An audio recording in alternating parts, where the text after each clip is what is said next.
Bismillahirrahmanirrahim. Assalamualaikum warahmatullahi wabarakatuh. Alhamdulillah. Alhamdulillahi rabbil alamin. Wassalatu wassalamu ala nabiyina mursalin Muhammadin wa ala alihi wa ashabihi wa man tabi'ahum bi ihsanin ila yaumiddin, amma ba'du. Allahumma inni as'aluka ilman nafi'an wa rizqan thayyiban wa amalan mutaqabbala wa lisanan dzakira wa qalban khashi'a. Rabbi shrah li sadri. Para sahabat, para pemirsa, para penuntut ilmu Radio Riyadul Jannah dan media agama Islam, alhamdulillah di siang yang berbahagia ini, di hari yang penuh keberkahan, di hari Jumat Sayyidul Ayyam, kita telah melaksanakan salah satu kewajiban kita, yaitu sholat Jumat berjamaah. Dan alhamdulillah di siang berbahagia ini kita diberikan kesempatan pula oleh Allah Subhanahu wa taala untuk berjumpa kembali dalam program Maktabah Salafiyah. Tentunya kita memohon kepada Allah Subhanahu wa taala agar Allah Subhanahu wa taala memberikan inayah kepada kita. Allah Subhanahu wa taala menurunkan sakinah, mawaddah, warahmahnya untuk kita semua. Dan tentunya mudah-mudahan perjumpaan kita di siang yang berbahagia ini menjadi amal soleh kita nanti di yaumul qiyamah. Salawat dan salam tak lupa kita curahkan kepada baginda Nabi Muhammad SAW beserta keluarganya, para sahabatnya, serta orang-orang yang mengikuti risalahnya hingga akhir zaman. Para pemirsa dan para sahabat media agama Islam yang senantiasa dirahmati Allah Subhanahu wa taala, alhamdulillah kita masih membahas di dalam kitab Kaifa takunu miftahanil khairi karya Syekh Abdul Razak bin Abdul Muhsin Al-Abbad hafizahullah ta'ala. Dan kita telah sampai daripada poin yang kelima, atau Al-Miftahul Khamis, pembuka ataupun kunci pembuka pintu kebaikan di dalam kitab Kaifa takunu miftahanil khairi. Maka mu'allif mengatakan Al-Amrul Khamis, kunci yang kelima adalah ad-du'a'u. Wad-du'a'u huwa miftahu kulli khairin. Wa fi hadzal ma'na yaqulu ahadus salafi ta'ammaltu fi jami'il khairi fawajadtu lil khairi abwaban katsirah. As-salatu khairun was-siyamu khairun wal hajju khairun wa abwabul khairi katsirah. Wa wajadtu anna dzalika kullahu biyadillahi subhanahu wa ta'ala. Fa aiqantu anna du'a miftahu kulli khair. Doa merupakan salah satu kunci pembuka pintu kebaikan. Maka mu'allif menukil salah satu perkataan salafus soleh, ta'ammaltu fi jami'il khairi. Aku mengamati, aku memperhatikan bahwasannya pintu kebaikan ini banyak.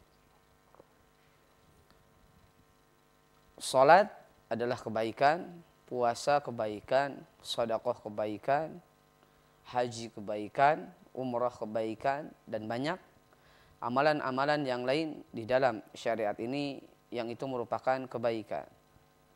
Wa wajadtu anna dzalika kullahu biyadillah, dan aku mendapatkan semua kebaikan itu tidak akan terjadi, tidak akan terrealisasi, tidak akan mampu kita untuk mengamalkan kebaikan tersebut kecuali atas izin Allah Subhanahu wa ta'ala.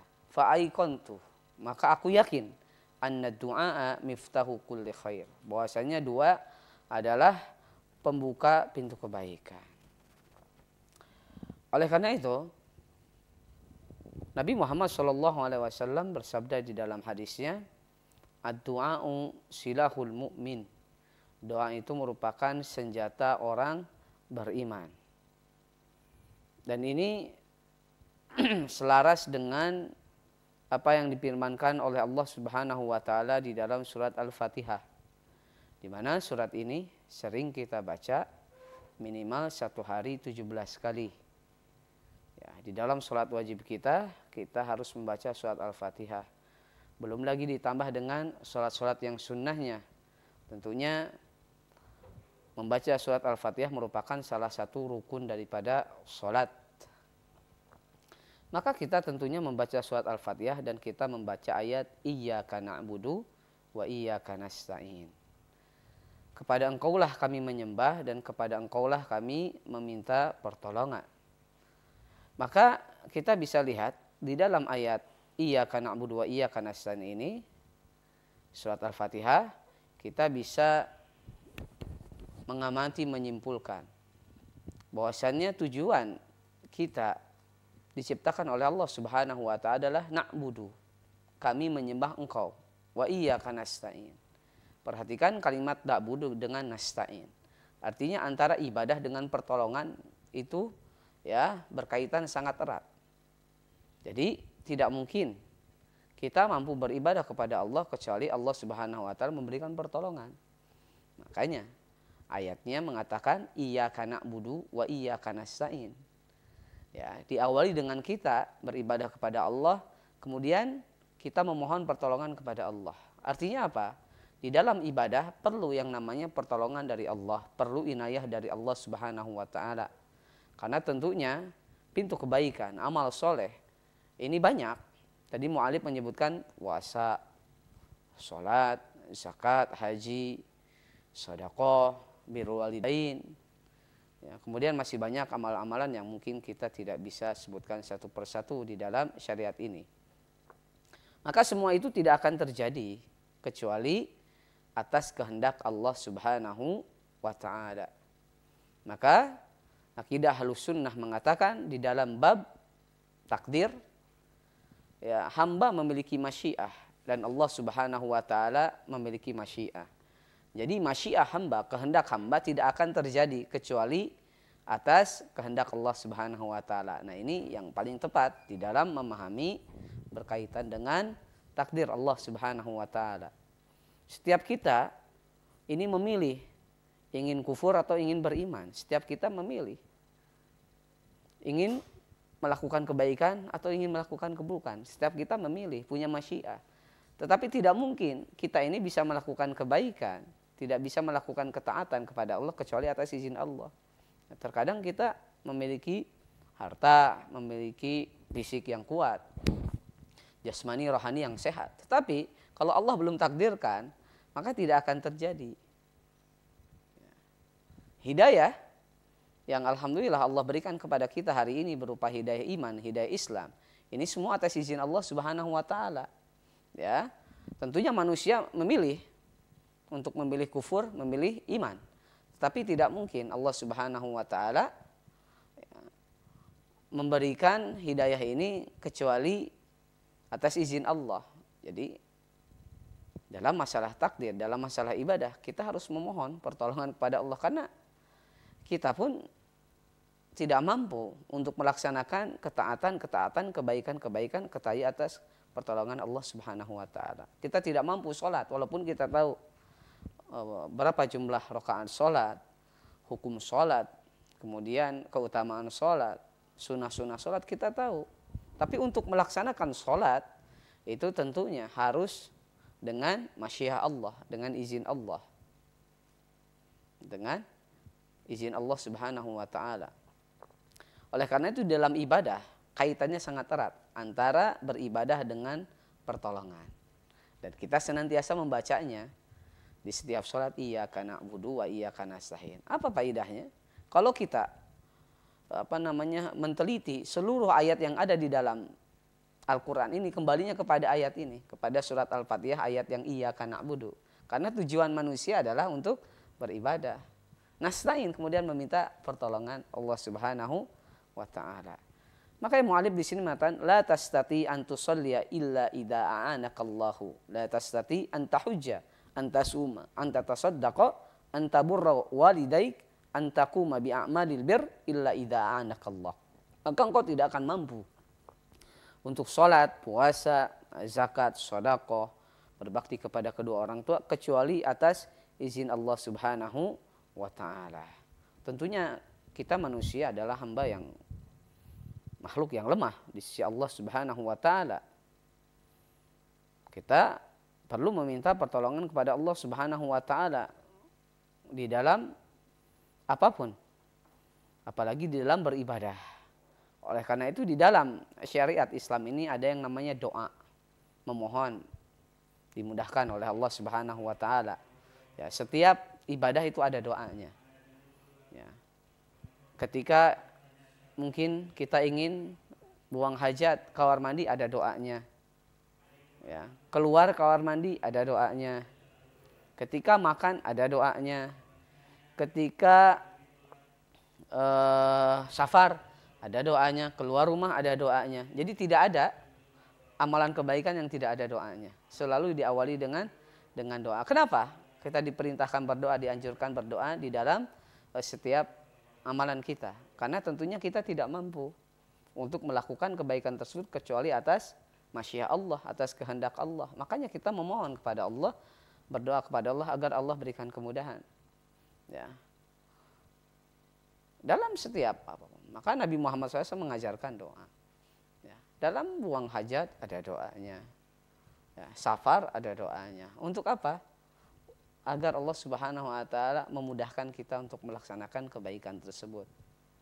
Bahkan mohon maaf dalam berhubungan suami istri juga ada doanya. Ketika kita memohon kepada Allah, kemudian Allah berikan kemudahan, maka insya Allah amalan yang kita lakukan menjadi maksimal. Akan menjadi keberkahan untuk hidup kita.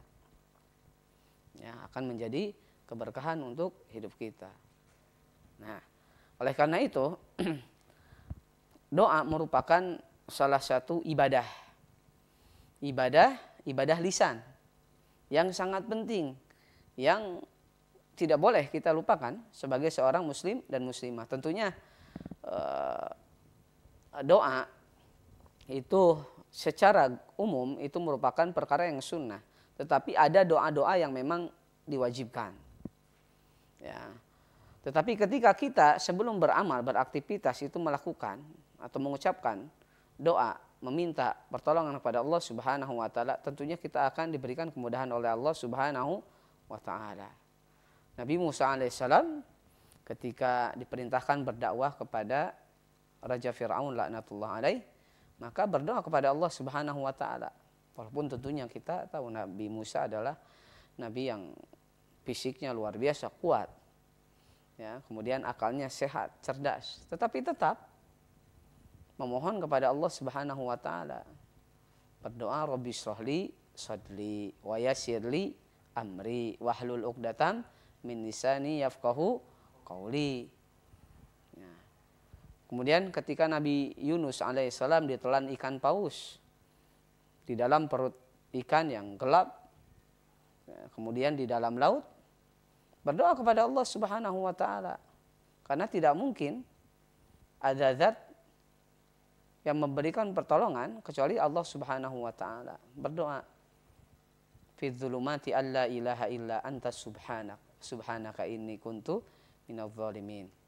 Kemudian Nabi Ibrahim ketika dibakar ya, oleh Raja Namrud dan kaumnya, apa doanya? Hasbunallah wa ni'mal wakil, ni'mal maula wa ni'man nasir. Berdoa kepada Allah Subhanahu wa taala. Karena tidak mampu manusia ini walaupun memiliki fisik yang kuat, harta yang cukup, tetap Allah Subhanahu wa taala adalah zat yang memberikan pertolongan kepada kita, yang memudahkan kepada kita untuk kita mampu mengamalkan kebaikan tersebut.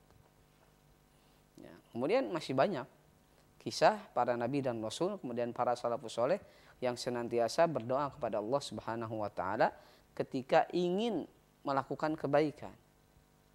Itu berdoa kepada Allah Subhanahu wa taala. Ya. Kemudian dari poin ini, doa merupakan salah satu kunci pembuka pintu kebaikan yang paling terpenting. Ya, paling terpenting. Kenapa? Karena sejatinya tidak mungkin kita bisa melakukan kebaikan tersebut, ketaatan tersebut kecuali atas izin Allah Subhanahu wa taala. Oleh karena itu, orang yang beriman kepada Allah Subhanahu wa taala, orang yang beribadah kepada Allah Subhanahu wa taala, maka di dalam hatinya akan mengakui bahwasannya apa yang dia lakukan dari kebaikan ini merupakan kehendak dari Allah Subhanahu wa taala, izin dari Allah Subhanahu wa taala. Maka tidak ada jiwa yang kuat, ya, jiwa yang mampu hari ini mengatakan bahwasannya segala sesuatu yang terjadi, segala kebaikan yang dia lakukan itu hasil daripada ya, kemampuannya, hasil daripada jerih payahnya. Tentunya jerih payah kemampuan kita ini wasilah, tapi tetap ya, hal yang paling terpenting di dalam kehidupan kita adalah kita memohon kepada Allah Subhanahu wa taala, berdoa kepada Allah Subhanahu wa taala. Oleh karena itu Allah Subhanahu wa taala berjanji kepada kita semua. Ya, di dalam surat Ghafir. Apa kata Allah Subhanahu wa taala? Wa qala rabbukum ud'uni astajib lakum. Innal ladzina yastakbiruna an ibadati sayadkhuluna jahannama dakhirin. Ya, perhatikan. Di dalam ayat ini Allah Subhanahu wa taala berjanji kepada kita semua. Apa janjinya? Ud'uni astajib lakum. Mintalah kalian kepadaku, berdoalah kalian kepadaku. Niscaya aku akan kabulkan, aku akan ijabah doa-doa kalian. Dan orang-orang yang sombong adalah orang-orang yang tidak pernah meminta kepadaku, tidak pernah berdoa kepadaku. Dari ayat ini kita bisa simpulkan orang yang sombong adalah orang yang tidak butuh Allah Subhanahu wa taala. Bukan berarti kita simpulkan Allah Subhanahu wa taala berharap dari makhluknya untuk diminta. Tentunya Allah Subhanahu wa taala ketika makhluknya tidak meminta apapun kepada Allah, tidak menjadikan Allah miskin, tidak menjadikan Allah lemah. Ya. Tetapi merupakan kasih sayang Allah Subhanahu wa taala kepada orang-orang yang beriman. Allah Subhanahu wa taala memberikan kabar gembira kepada kita semua agar kita ini mau bermunajat kepada Allah, mau menghubungi Allah, mau meminta kepada Allah Subhanahu wa taala di dalam doa kita. Tentunya Allah senang ketika hambanya meminta kepada Allah. Kenapa? Karena Allah tahu manusia itu lemah, manusia itu butuh kepada Allah Subhanahu wa taala. Ya ayyuhan nasu antumul fuqara'u ilallah. Wahai orang-orang yang beriman, antumul fuqara'. Manusia antum fuqara'. Kalian itu fakir, butuh kepada Allah Subhanahu wa taala. Dalam hal apapun kita butuh kepada Allah Subhanahu wa taala. Nah, Allah Subhanahu wa taala akan mengijabah doa kita. Dan tentunya di dalam syariat Islam ini kita dianjurkan untuk berdoa. Kenapa? Karena kita memohon kepada Allah agar Allah Subhanahu wa taala mengabulkan permintaan kita, agar Allah memberikan kemudahan kepada kita semua. Dan ini janji Allah Subhanahu wa taala kepada kita. Dan tentunya kalau kita melihat daripada ayat-ayat yang ada di dalam Al-Qur'an, maka isi kandungan Al-Qur'an itu kan sebenarnya ada 3 saja. Ya, dari 114 surat 30 juz, kemudian 6.600 sekian ayat, Al-Quran itu isinya 3. Ya, yang pertama Al-Khabar, kabar, baik itu kabar yang telah lalu ataupun kabar yang akan datang. Kemudian Al-Awamir wan Nawahi, isi Al-Quran adalah perintah dan larangan. Kemudian isi Al-Quran yang terakhir adalah Al-Wa'du wal Wa'id, janji dan ancaman.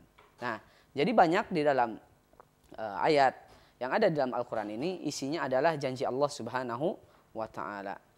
Ya, jadi banyak kalau kita mau mentelaah janji Allah Subhanahu wa ta'ala. Dan salah satu janji Allah Subhanahu wa ta'ala yang Allah janjikan kepada orang-orang yang beriman di dunia ini adalah tadi berkaitan dengan ijabah doa. Mengijabah doa kita.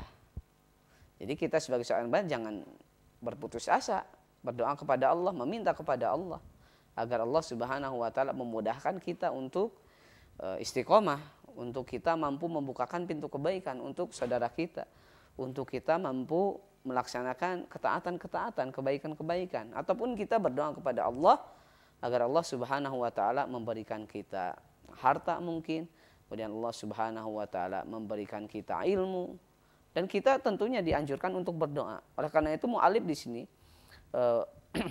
memberikan poin. Di poin yang kelima ini berkaitan dengan doa. Kenapa? Karena doa adalah salah satu tanda ciri orang beriman. Orang beriman ya, itu meminta kepada Allah Subhanahu wa taala. berdoa. Oleh karena itu as-shalah, ibadah salat. Ma makna shalah? Shalah itu secara bahasa adalah ad-du'a. Ya. Adapun secara istilah kan yang dimaksud dengan salat itu adalah gerakan khusus, bacaan khusus yang diajarkan oleh Rasulullah Shallallahu Alaihi Wasallam. Maka salat itu doa, memohon kepada Allah. Orang beriman itu senantiasa meminta kepada Allah Subhanahu Wa Taala. Dan tingkatan keimanan seorang adalah ketika dia butuh kepada Allah Subhanahu Wa Taala. Orang semakin menundukkan diri kepada Allah, semakin meminta kepada Allah Subhanahu Wa Taala, maka menunjukkan orang tersebut adalah orang yang beriman yang memiliki keimanan yang kuat. Ya, semakin dia memohon kepada Allah Subhanahu Wa Taala berarti imannya semakin tinggi. Maka silahkan ya, pemirsa, sebelum kita melakukan kebaikan, sebelum kita membukakan pintu kebaikan untuk saudara kita, maka tentunya kita harus memohon kepada Allah Subhanahu Wa Taala, berdoa kepada Allah Subhanahu Wa Taala agar Allah Subhanahu Wa Taala memberikan kemudahan kepada kita semua. Terkadang hari ini kita susah untuk melakukan kebaikan, apalagi membukakan pintu kebaikan. Melakukan kebaikan saja susah, apalagi membukakan pintu kebaikan. Terkadang kita lupa, ada satu hal yang kita lupakan dari diri kita sebagai seorang muslim. Kenapa? Karena kita lupa berdoa kepada Allah Subhanahu Wa Taala.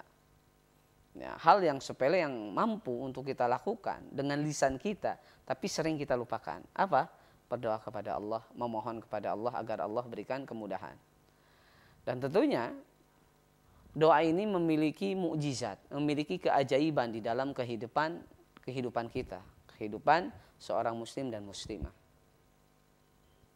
Ya, terkadang kita lupa berdoa kepada Allah Subhanahu Wa Taala agar Allah berikan kemudahan kita untuk kita senantiasa melakukan kebaikan, membukakan pintu kebaikan. Terkadang kita lupa. Padahal kita tahu zat yang memberikan kemudahan kepada kita untuk kita mampu melaksanakan kebaikan ini adalah Allah Subhanahu Wa Taala. Adalah Allah Subhanahu Wa Taala. Hari ini mungkin sebagian kita pusing, ya, para orang tua pusing mendidik anaknya.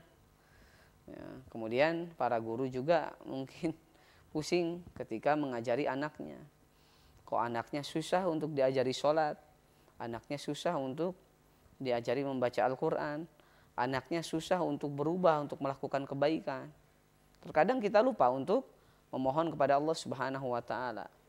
Ya, kita berusaha, berupaya dengan berbagai cara, berbagai metode untuk mengajarkan kebaikan kepada saudara kita, kepada istri kita, kepada anak-anak kita. Ada satu amalan yang mungkin kita belum tempuh. Apa? Berdoa kepada Allah Subhanahu Wa Taala. Banyak kisah di dalam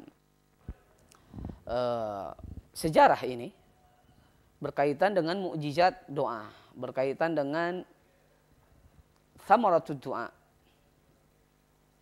Kita bisa lihat kisah daripada masuk Islamnya Umar bin Khattab radhiyallahu anhu.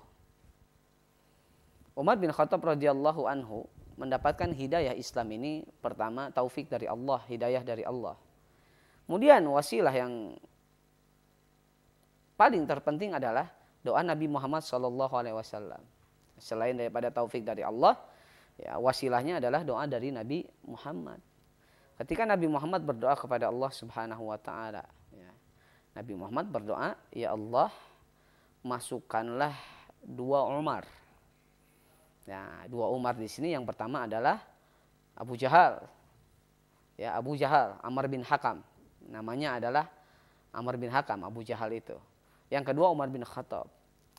Masukkanlah salah satu di antara dua Umar ini, mana yang paling engkau cintai.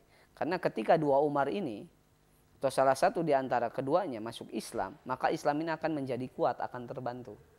Karena kita tahu Abu Jahal, Amr bin Hakam merupakan salah satu pembesar orang kafir Quraisy kita yang memiliki harta, fisiknya kuat, cerdas. Dan Umar bin Khattab juga sama, fisiknya kuat, kemudian cerdas. Maka Islam ini akan terbantu. Pilih salah satu di antara kedua itu. Maka Allah lebih cinta kepada Umar bin Khattab Dan Allah Subhanahu wa taala ijabah doa Nabi Muhammad sallallahu alaihi wasallam dan memberikan hidayah kepada Umar bin Khattab masuk Islam. Berkat apa? Wasilahnya berkat doa Nabi Muhammad sallallahu alaihi wasallam.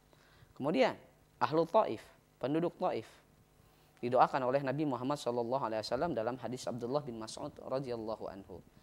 Ketika Nabi Muhammad sallallahu alaihi wasallam berdakwah ke Taif. Kemudian ketika sampai Taif, Nabi Muhammad sallallahu alaihi wasallam ya berdakwah dan ahlu Taif melempari batu. Nabi Muhammad SAW tidak menerima dakwah Nabi. Ya. Kemudian Nabi Muhammad SAW istirahat dan malaikat Jabal turun dan menawarkan kepada Nabi Muhammad SAW, ya Muhammad, wahai Muhammad, jika seandainya engkau berdoa kepada Allah untuk menumpahkan gunung ini, maka aku akan tumpahkan ke penduduk Taif kalau engkau minta kepada Allah.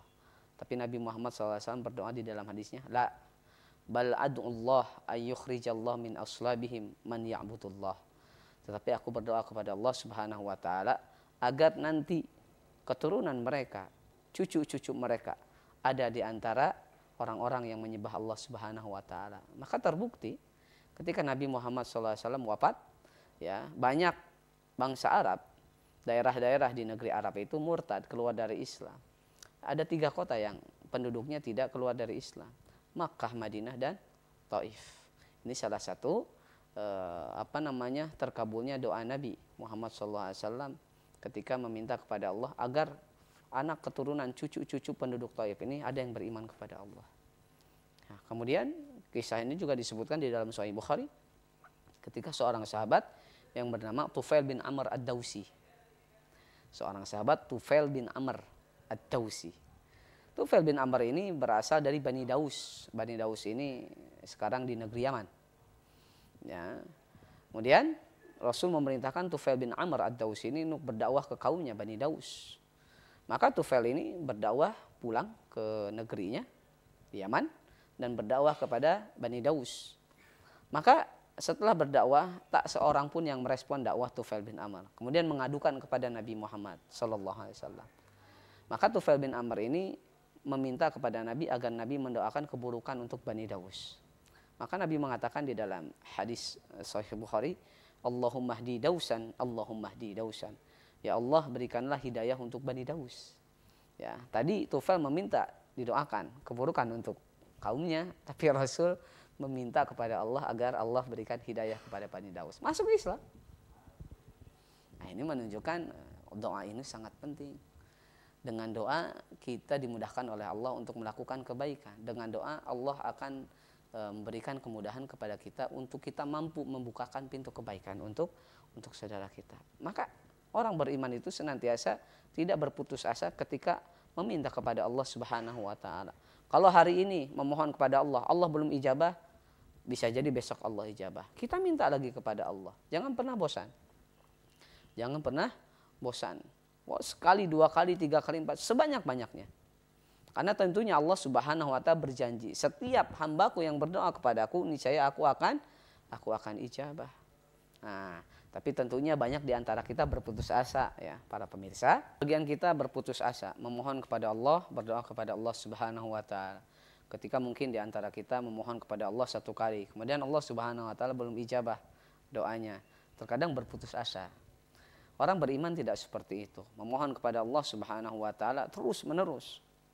Karena tentunya Allah Subhanahu wa taala tidak mungkin mengingkari janjinya, tidak mungkin menyelisih janjinya. Dan tadi kita sebutkan salah satu janji Allah Subhanahu wa taala kepada orang-orang yang beriman adalah ketika orang-orang yang beriman ini memohon, berdoa kepada Allah Subhanahu wa taala, meminta kepada Allah, Allah Subhanahu wa taala akan ijabah. Ini janji Allah Subhanahu wa taala yang tidak mungkin Allah mengingkari.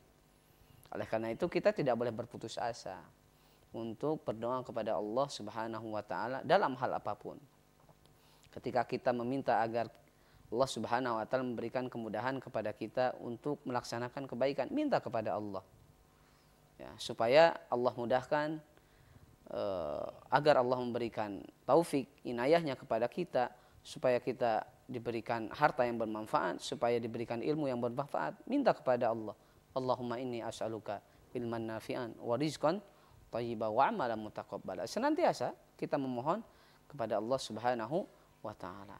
Oleh karena itu, doa di dalam syariat Islam ini sangat dianjurkan. Bahkan Nabi Muhammad SAW ya senantiasa mengajarkan kepada kita doa-doa di setiap ibadah. Ketika ingin berbuka puasa ada doanya ya. Ketika ingin keluar rumah juga ada doanya. Ini menunjukkan hamba ini lemah. Makhluk ini lemah, manusia itu lemah di sisi Allah Subhanahu wa taala. Ya. Kenapa? Karena tidak mungkin kita mampu melakukan kebaikan kecuali atas izin Allah Subhanahu wa taala. Oleh karena itu, ya, di pembahasan kita ini ya, begitu agungnya ibadah doa ya, di dalam kehidupan seorang muslim dan muslimah. Nah, tentunya hari ini yang sudah banyak berdoa kepada Allah Subhanahu wa taala, meminta kesehatan, meminta harta, meminta kebaikan, meminta jabatan, jangan pernah berputus asa kepada Allah Subhanahu wa taala. Ya, mintalah terus kepada Allah Subhanahu wa taala. Kalaulah Allah belum kabulkan hari ini, bisa jadi Allah kabulkan besok. Kalau Allah tidak kabulkan besok, bisa jadi Allah Subhanahu wa taala kabulkan 1 pekan lagi, 2 pekan lagi, 1 bulan lagi, atau 1 tahun lagi. Tentunya ya di dalam doa ada janji Allah Subhanahu wa taala yang Allah akan ijabah bagi orang-orang yang beriman. Tapi kenapa? Mungkin sebagian kita meminta kepada Allah tapi Allah belum ijabah doa tersebut, permintaan tersebut. Tentunya ya para ulama menjelaskan berkaitan dengan keadaan seorang hamba ketika berdoa kepada Allah Subhanahu wa taala. Keadaan seorang hamba ketika meminta kepada Allah Subhanahu wa taala. Nah, insyaallah ya, ada 4 keadaan yang kita akan jelaskan di pembahasan siang hari ini berkaitan dengan doa. Tapi tentunya setelah jeda yang berikut ini ya. Jadi kita cukupkan pembahasan di segmen yang pertama ini, insyaallah kita akan lanjutkan di segmen berikutnya. Bismillahirrahmanirrahim. Para pemirsa, para sahabat media Gema Islam yang senantiasa dirahmati Allah Subhanahu wa taala. Setelah tadi kita sedikit menjelaskan berkaitan dengan pentingnya untuk kita berdoa kepada Allah Subhanahu wa taala agar Allah Subhanahu wa taala memberikan kemudahan kepada kita untuk melakukan kebaikan-kebaikan, agar Allah Subhanahu wa taala memudahkan kita melakukan ketaatan-ketaatan, dan tentunya dengan kita melakukan kebaikan-kebaikan itu kita berharap agar kita mampu membukakan pintu kebaikan untuk saudara-saudara kita. Baik para pemirsa, pada poin ini tadi kita jelaskan berkaitan dengan kaitan erat ibadah dengan doa, atau kaitan erat ibadah dengan meminta pertolongan kepada Allah Subhanahu wa taala. Karena tentunya kebaikan itu banyak, ibadah yang harus kita lakukan di dalam syariat ini sangat banyak. Salat, puasa, zakat, dan ibadah-ibadah yang lainnya tentunya itu tidak akan terrealisasi, tidak akan mampu untuk kita lakukan melainkan Allah Subhanahu wa taala memberikan pertolongan kepada kita.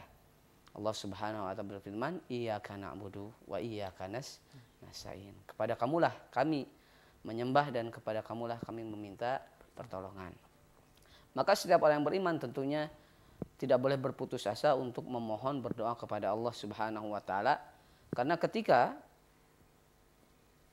seorang yang berdoa kepada Allah Subhanahu wa taala meminta apapun, meminta kebaikan, meminta harta, meminta ilmu, meminta agar Allah Subhanahu wa taala memudahkan agar dia hamba tersebut dibukakan pintu kebaikan dan dimudahkan untuk membukakan pintu kebaikan, tentunya dengan memohon berdoa kepada Allah Subhanahu wa taala. Tapi banyak di antara kita berputus asa untuk meminta kepada Allah Subhanahu wa taala karena mungkin Allah belum kabulkan permintaan kita. Oleh karena itu, untuk memotivasi kita semua untuk kita tidak berputus asa, memohon kepada Allah, berdoa kepada Allah, maka tentunya di sini kita akan menjelaskan berkaitan dengan 4 kemungkinan. ketika seorang hamba itu berdoa kepada Allah Subhanahu wa taala. Ketika antum meminta harta, meminta kebaikan, meminta ilmu yang bermanfaat, meminta jabatan, meminta apapun, itu ada 4 kemungkinan. Kemungkinan yang pertama, Allah Subhanahu wa taala akan ijabah doa tersebut.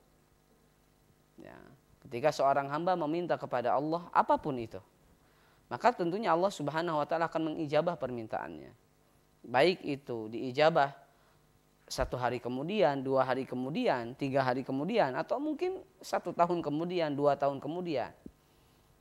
Sebagai contoh, kita mohon kepada Allah agar Allah berikan kemudahan untuk kita mampu pergi ke Baitullah, umrah, haji. Kita meminta sekarang, bisa jadi Allah kabulkan 1 tahun lagi, 2 tahun lagi, atau mungkin 1 pekan lagi, atau mungkin 2 pekan lagi. Ini berkaitan dengan waktu saja. Makanya kadang kita terburu-buru. Ternyata ketika kita meminta kepada Allah, Allah tidak ijabah. Karena berkaitan dengan ijabah Allah Subhanahu wa taala adalah hak mutlak milik Allah. Kapan Allah mengijabah? Kapan Allah memberikan, mengabulkan permintaan tersebut? Allah yang tahu, dan itu hak Allah. Bisa jadi kita meminta harta kepada Allah, kemudian Allah Subhanahu wa taala berikan harta itu 1 tahun lagi. Allah berikan kekayaan kepada kita 2 tahun lagi, 3 tahun lagi. Karena Allah yang paling tahu. Mungkin ketika kita meminta, kemudian Allah berikan kekayaan ketika itu, bisa jadi kita lupa kepada Allah, tidak mau beribadah kepada Allah karena harta tadi. Maka Allah yang paling tahu. Ketika hambanya meminta, kapan Allah akan memberikan permintaan tersebut, kapan Allah akan mengabulkan permintaan tersebut, Allah yang paling tahu. Dan manusia tidak ada hak dalam mengabulkan doa, meminta. Kita hanya meminta saja. Dan Allah pasti akan ijabah berkaitan dengan permintaan kita. Hanya berkaitan dengan waktu saja. Nah, ini kemungkinan yang pertama, diijabah. Tapi berkaitan dengan waktunya kapan, Allah yang maha tahu. Dan hamba tidak ada hak untuk mengatur itu. Kemungkinan yang kedua, Allah Subhanahu wa taala ijabah permintaannya di surga. Bisa jadi hari ini kita di dunia meminta harta, meminta kendaraan, meminta rumah, atau mungkin meminta istri yang solehah, pasangan yang soleh dan solehah. Mungkin Allah belum ijabah di dunia permintaan kita, tapi Allah sudah persiapkan pahala doa kita di surga. Allah persiapkan sesuatu yang kita minta di surga. Kalau hari ini Allah belum berikan sesuatu yang kita minta, entah itu harta ataupun hal-hal yang lainnya, Allah sudah persiapkan di surga. Kalau Allah tidak diijabah di dunia. Kalau Allah tidak ijabah di dunia, Allah persiapkan di surga. Tenang. Jadi Allah tidak mungkin mengingkari janjinya. Kalau Allah tidak berikan dunia, Allah akan berikan di mana? Di surga. Nah, ini kadang kita tidak sadar. Ternyata Allah mengulur waktu permintaan kita, mengulur untuk mengabulkan permintaan kita. Bukan Allah mengingkari janjinya, tapi Allah tunda. Allah tangguhkan pahala kita, permintaan kita. Kapan? Sampai kita bertemu Allah Subhanahu wa taala di surga. Nah, kita tenang ketika kita minta dan Allah belum ijabah sampai kita meninggal. Oh, ternyata ada sesuatu yang Allah persiapkan di mana? Di surga.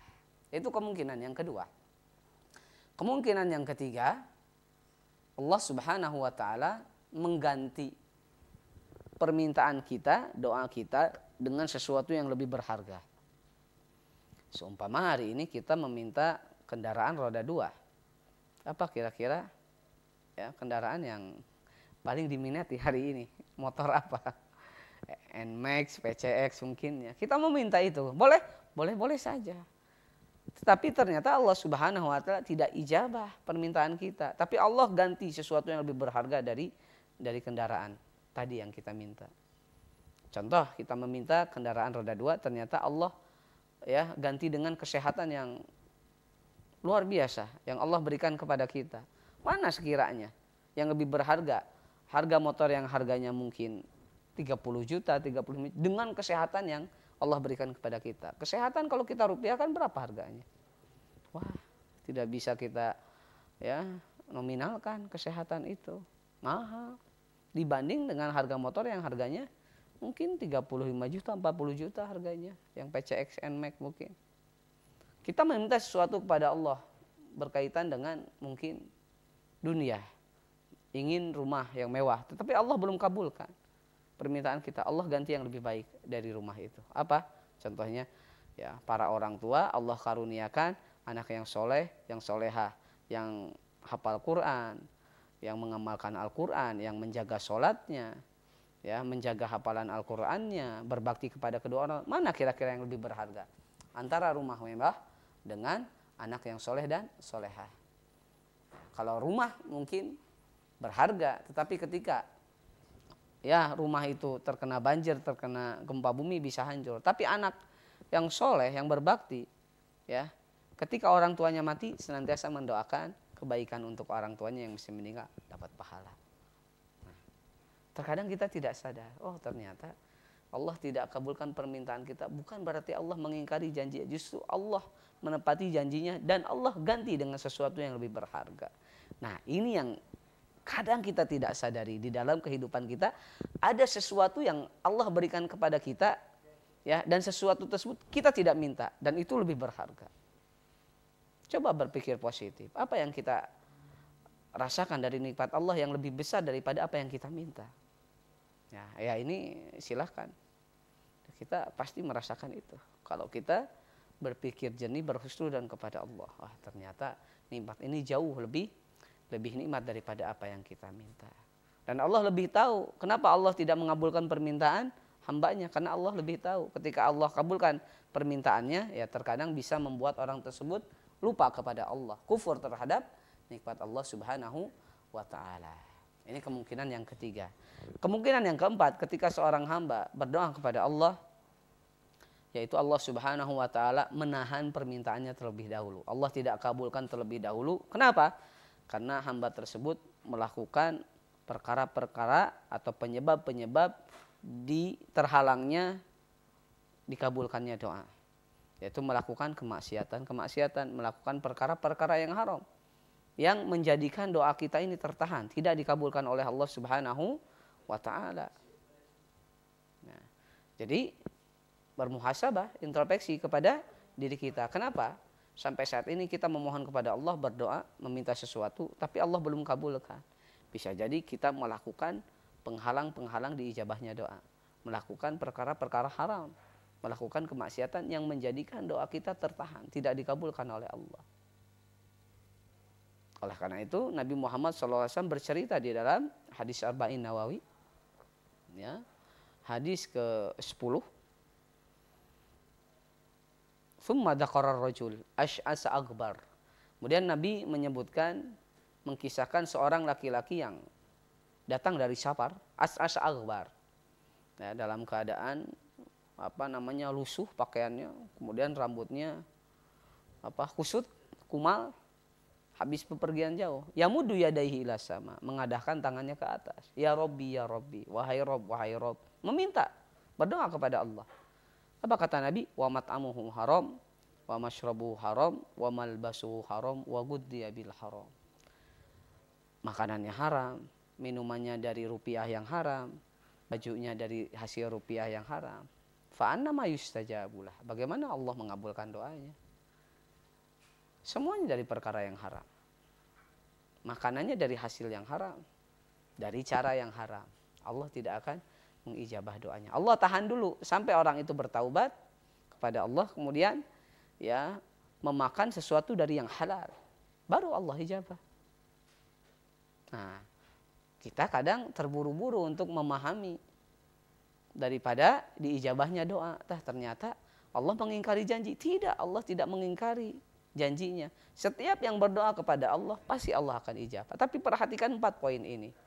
Kita termasuk di poin yang berapa? Mudah-mudahan Allah Subhanahu wa ta'ala menjadikan kita termasuk ya di keadaan yang pertama, Allah ijabah langsung permintaan kita.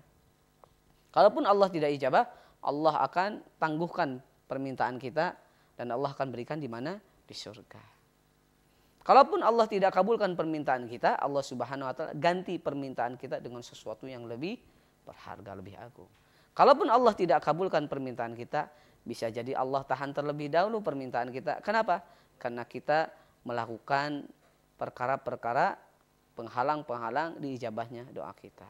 Oleh karena itu kita senantiasa meminta, berdoa kepada Allah Subhanahu wa ta'ala, karena kita makhluk yang lemah di sisi Allah Subhanahu wa taala. Ya ayuhan nas antumul fuqara'u ilallah. Wahai manusia, kalian itu fakir, butuh kepada Allah Subhanahu wa taala. Siapa kita yang hari ini memiliki harta yang cukup, yang banyak? Siapa kita yang hari ini jabatannya tinggi? Siapa kita yang hari ini memiliki badan yang kuat, fisik yang kuat? Semua itu tidak ada artinya kalau Allah Subhanahu wa taala tidak memberikan inayah kepada kita. Kalau Allah tidak memberikan pertolongan kepada kita. Ingat, harta kita, kekuatan kita, semuanya milik Allah Subhanahu wa taala. Minta kepada zat yang memberikan harta, minta pertolongan kepada zat yang memberikan fisik yang kuat kepada kita, agar kita mampu untuk melakukan ketaatan-ketaatan, mampu untuk melakukan kebaikan-kebaikan, dan kita mampu untuk membukakan pintu kebaikan kepada orang lain dengan kita memperbanyak berdoa kepada Allah Subhanahu wa taala. Mudah-mudahan di poin ini kita bisa mendapatkan banyak manfaat agar kita termotivasi, tidak putus asa untuk senantiasa berdoa, memohon kepada Allah Subhanahu wa taala agar Allah memberikan kemudahan kepada kita semua dalam semua hal, dalam kebaikan, dalam harta kita, dalam ilmu kita, kemudian di dalam fisik kita, dan kita berharap kepada Allah agar Allah senantiasa memberikan kemudahan untuk kita mampu di atas shiratal mustaqim, jalan yang lurus, jalan yang diridai Allah Subhanahu wa taala, jalan yang Allah berikan untuk para nabi, para rasul, para syuhada, dan orang-orang soleh. Mudah-mudahan kita bisa dikumpulkan oleh Allah Subhanahu wa taala di surga Firdaus bersama para nabi dan rasul dan orang-orang soleh. Barakallahu fikum. Subhanakallahumma wa bihamdika asyhadu an la ilaha illa anta astaghfiruka wa atubu ilaik. Wassalamualaikum warahmatullahi wabarakatuh.